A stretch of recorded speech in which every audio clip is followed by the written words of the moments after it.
നമസ്കാരം, സിറ്റി ന്യൂസിലേക്ക് സ്വാഗതം. ലൈറ്റ് ആൻഡ് സൗണ്ട് പന്തൽ മേഖലയിൽ ജോലി ചെയ്യുന്നവരുടെ ദിവസവേതനം വർദ്ധിപ്പിക്കണമെന്ന് ലൈറ്റ് ആൻഡ് സൗണ്ട് ഇല്ലുമിനേഷൻ പന്തൽ വർക്കേഴ്സ് യൂണിയൻ ഭാരവാഹികൾ ആവശ്യപ്പെട്ടു. പന്തൽ മേഖലയിൽ സ്ഥിരം തൊഴിലാളികൾ ഇല്ലെന്ന് പറഞ്ഞാണ് വേതന വർധനവ് അംഗീകരിക്കാത്തത്. ഇതിൽ പ്രത്യക്ഷ സമരത്തിന് ഇറങ്ങുമെന്നും ഭാരവാഹികൾ വാർത്താ സമ്മേളനത്തിൽ അറിയിച്ചു. ചർച്ചകൾ ലേബർ ഓഫീസർ ചർച്ചയ്ക്ക് വിളിച്ച സാഹചര്യത്തിൽ അവർ പങ്കെടുത്തില്ല എന്ന് മാത്രമല്ല നിങ്ങൾക്ക് ഒട്ടും വേദനാജനകമായ കാര്യങ്ങളാണ് അവർ ഒരു സ്റ്റേറ്റ്മെൻറ്റായിട്ട് അവിടെ നൽകിയിട്ടുള്ളത്. കാരണം വെച്ചാൽ ഞങ്ങൾ ഇവർക്ക് ഭക്ഷണം നൽകുന്നുണ്ട്, ഇവരെ തൊഴിലാളികൾ ഉത്തരവാദിത്തത്തോടുകൂടി ജോലി ചെയ്യുന്നില്ല, തൊഴിലാളികൾക്ക് ഉത്തരവാദിത്തമില്ല എന്നിങ്ങനെ ഇതിൻ്റെ ഒരു കോപ്പി നിങ്ങളെ ഇതിനകത്ത് തന്നിട്ടുണ്ട്. സ്റ്റേറ്റ്മെൻറ്റ് ആണ് അവർ കൊടുത്തിട്ടുള്ളത്.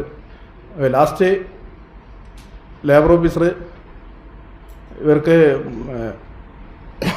രജിസ്ട്രേഷൻ നോട്ടീസ് അയച്ച് അങ്ങനെ അവർ പങ്കെടുത്ത് വേണമെങ്കിൽ 50 രൂപ കൂട്ടിത്തരാം, ഈ 2 വർഷത്തിലേക്ക് കൂട്ടിത്തരുന്ന പൈസ 50 രൂപ എന്ന് പറഞ്ഞു. 2 വർഷത്തിന് ശേഷം ഞങ്ങൾക്ക് തൊഴിൽ വേതനത്തിന് 50 രൂപ കൂട്ടിത്തരാമെന്നാണ് അവർ പറഞ്ഞിരിക്കുന്നത്.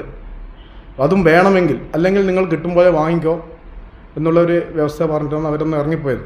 2023 അവസാനം കൂലി കൂട്ടിയത്. 1200 ആണ് ഇപ്പോൾ കിട്ടുന്നത്. ഇതിൽ 10% വർധനമാണ് ആവശ്യപ്പെടുന്നത്.